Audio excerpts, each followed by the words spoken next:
ada pertanyaan, setelah sholat kalau kita mengirim Al-Fatihah untuk orang yang sudah meninggal itu katanya bid'ah, Ustaz. Jadi cara bagaimana yang sesuai sunnah supaya doa itu nyampe untuk orang yang sudah meninggal. Nah, barakallahu fiik. Jazakallah khair. Nah, adapun berkaitan dengan mengirim Al-Fatihah buat yang meninggal dunia, memang berkaitan dengan apakah mengirimkan bacaan Al-Quranul Karim, baik itu Al-Fatihah, baik itu surah Al-Baqarah, baik itu surah Al-Kahfi, baik itu surah Yasin, apakah akan sampai kepada yang meninggal dunia? Ini permasalahan yang diperselisihkan oleh para ulama. Sebagian ulama mengatakan sampai. Sampai sebagaimana sedekah tadi kita bicarakan sampai. Maka ketika seorang membaca Al-Quranul Karim, kemudian dia menghadiahkan pahalanya buat yang meninggal dunia, maka akan sampai. Tapi sebagian ulama lainnya mengatakan tidak sampai. Memang kalau kita melihat Rasulullah SAW, bagaimana sih beliau mendoakan yang meninggal dunia? Apakah beliau mengajarkan kepada para sahabatnya untuk mengirimkan Al-Fatihah? Coba dicari hadisnya. Dicari bagaimana para sahabat mengamalkannya. Kalau memang ada, ya kita amalkan. Tapi kalau tidak, lebih baik, lebih selamat kita. Lalu memang Nabi SAW tidak menyuruh kita melakukan hal itu.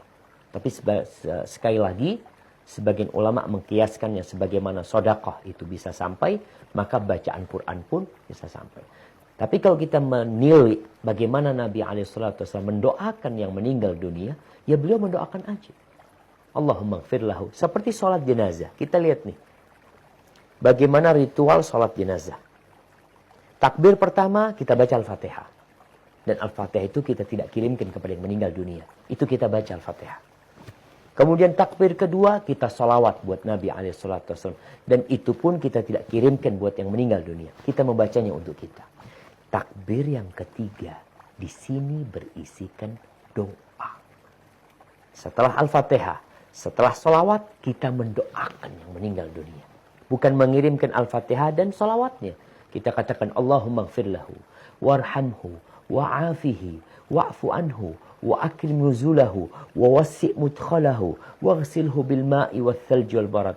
Allahumma ij'al qabrahu rawdatan min riyadil jannah. Allah jadikan kuburannya taman dari taman-taman surga. Wa la taj'al qabrahu hufratan min hufarin niran. Jangan jadikan kuburannya lubang dari lubang-lubang neraka.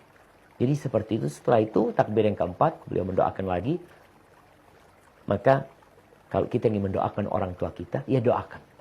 Antum mau baca Al-Quranul Karim, mau bertawasul dengan bacaan Quran itu. Setelah antum mengaji, kemudian antum ya Allah, aku sudah baca Quran, ya Allah, mohon kau ampuni dosa orang tuaku. Maka itu lebih utama daripada tadi mengirimkan bacaan Quran.